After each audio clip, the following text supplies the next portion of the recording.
Hi again, fellow coin collectors. When I started this channel, I started with the Union Coin series as it's the first set that I started collecting. I focused on the history of each coin, their backstory, with very little details on the key dates and their values. Now in this video, I want to backtrack a little and cover the key dates of every denomination, give the approximate value of each coin and what to look out for. Now to keep the video as short as possible, I won't cover all the proof coins. These are usually worth a little bit more than the circulation coins, but it's highly dependent on the mintage figures.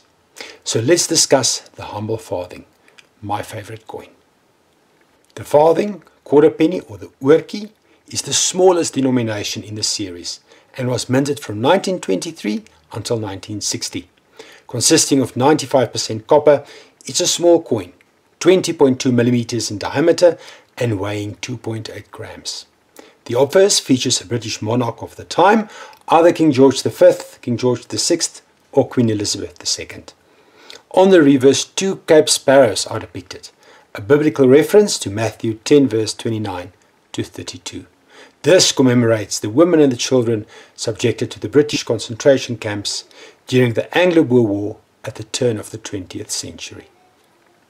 Now until 1941, all copper coins, including the farthing, were issued with a black finish so it would be easier to distinguish them from any circulating gold coins at the time.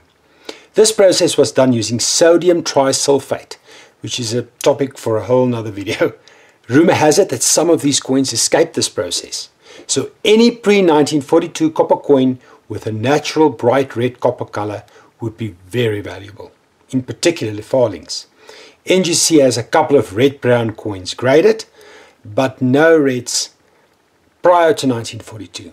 Personally, I haven't seen any, so I'm not sure they exist. But you never know.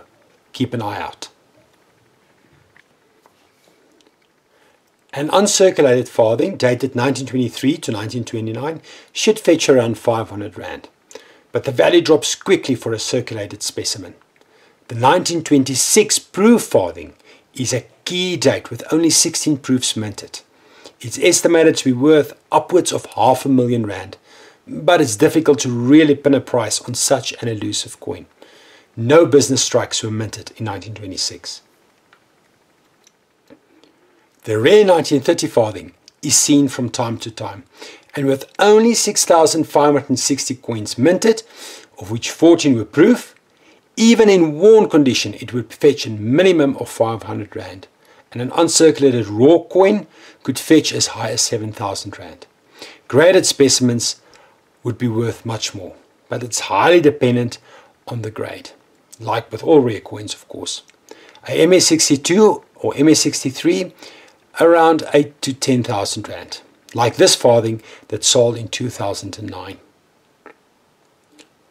Only 5 MS64s have been graded by the NGC, and one was sold for $5,750 in 2008.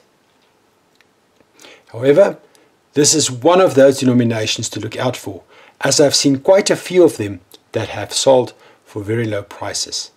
This MS62 that sold in 2019 for 2,708 rand on bid or buy is one such example.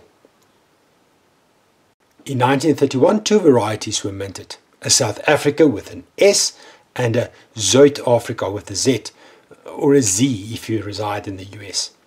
The S variety is somewhat scarcer. Expect upwards of 500 rand for a raw uncirculated coin. A high-grade coin in the thousands.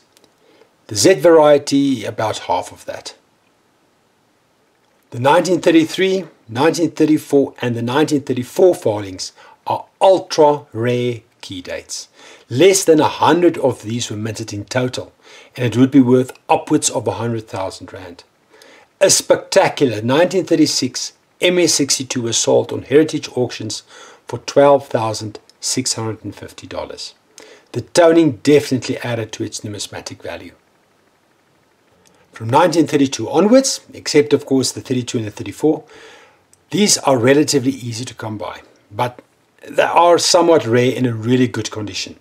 Usually they are pitch black in finish, as it was issued by the mint, and they fetch up to 400 Rand in uncirculated condition, and perhaps double that in graded full. Now from 1942 onwards, the coins were no longer released in a black finish, and beautiful red coins are readily available. Personally, I prefer the red coins. This 1942 MS65 red is one of my favorite coins. Just look at that beautiful red. Usually they turn brown quite quickly as they are exposed to the elements, but this one for some reason has escaped that fate.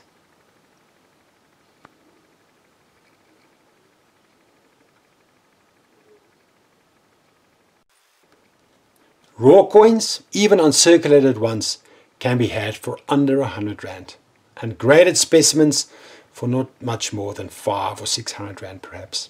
Of course, very high grades, especially finer stones, do attract some premium. And that wraps up the farthings.